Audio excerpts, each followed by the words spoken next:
Nukes. The destructive, life-shattering weapons have been a large part of international politics for decades now. As many countries continue to build up their nuclear arsenal, we can take a look back at how they were first introduced. For France, a country that owns approximately 300 nuclear weapons today, the initial development of nuclear weapons was linked to colonialism. France's development of nuclear weapons came after the bombings of Hiroshima and Nagasaki by the United States in 1945. The president of France at the time, Charles de Gaulle, felt that these bombings were a showcase of the United States' power and did not want France to seem inferior. By establishing the French Atomic Energy Commission, or the CEA, de Gaulle began a journey to build up France's nuclear arsenal to the 300 nuclear warheads it holds today. With the decision made to build atomic bombs, testing these weapons came next. Here's where France's very convenient occupation of several African countries came into play. France decided to conduct destructive and dangerous nuclear testing in parts of the Sahara, which were inhabited by local communities, including the indigenous group Tuareg. Tuareg people are a branch of Amazigh, an ethnic group indigenous to North Africa. Tuareg, like many indigenous people throughout Africa, are traditionally nomadic pastoralists that are persecuted by their governments because of their migratory lifestyle. While their history has been riddled with many struggles because of their relationship with their governments, France also massively contributed to the mistreatment of Tuareg during the period of nuclear testing in Algeria. After the establishment of the CEA in 1945, France began mining uranium and processing it into weapons-grade plutonium in 1950, and then testing began first in Regan, Algeria in 1960. There were a series of tests between 1960 and 1961, all codenamed Gerbois Bleu, Rouge, Vert, and Blanche, meaning desert rat blue, red, green, and white, respectively. These tests resulted in the direct exposure of radioactive substances to local populations, including Tuareg, local workers, as well as French soldiers on site. Increased levels of radioactivity and nuclear fallout were even detected in Khartoum, Sudan, which is almost 2,000 miles away from Regan.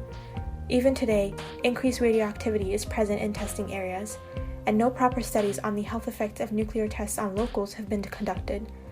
Regardless, we know that radioactivity contributes to increased cancer rates, as well as other congenital malformations, which are present in the region at high rates. Health studies on the French soldiers were conducted, however, and in 2006, the French Nuclear Testing Veterans Association found that 35% of soldiers from Regan had one or more types of cancer, and 1 in 5 were infertile. After tests in Regan, protesters forced the testing to move elsewhere, to underground testing at In Eker, a town in the Algerian mountains. Testing here began in 1961, and a total of 13 nuclear detonations were conducted. Even after Algeria gained its independence in 1962, France continued its testing for 5 more years. The French army also conducted tests to measure the effects of a potential accident. Between the years of 1964 and 1966, the government conducted tests codenamed Pluto to stimulate a plutonium bomb accident and measure the disposal of radioactive fallout. The effects of this testing were similar to those in Regan, where there were massive releases of radioactive gases into the atmosphere. One test, named Beryl, conducted in May 1962, led to the failure of contaminant measures, and a radioactive cloud spread 1.6 miles into the atmosphere.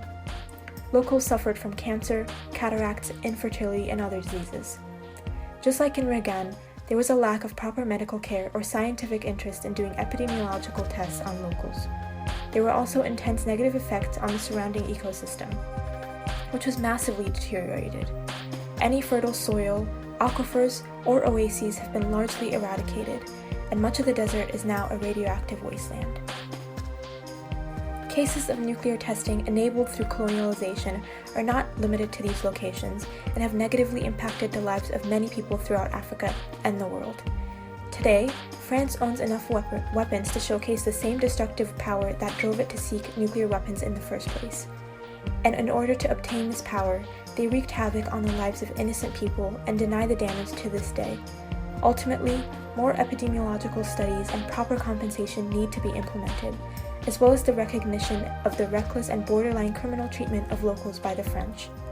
We've seen the various detrimental effects of nuclear testing on human lives, as well as the environment. So when we're faced with the potential of the resumption of these dangerous processes, it should be easy to oppose. With the Trump administration now discussing conducting tests after decades, we can refer to this communities when fighting to make sure that we don't repeat these hazardous mistakes of the past.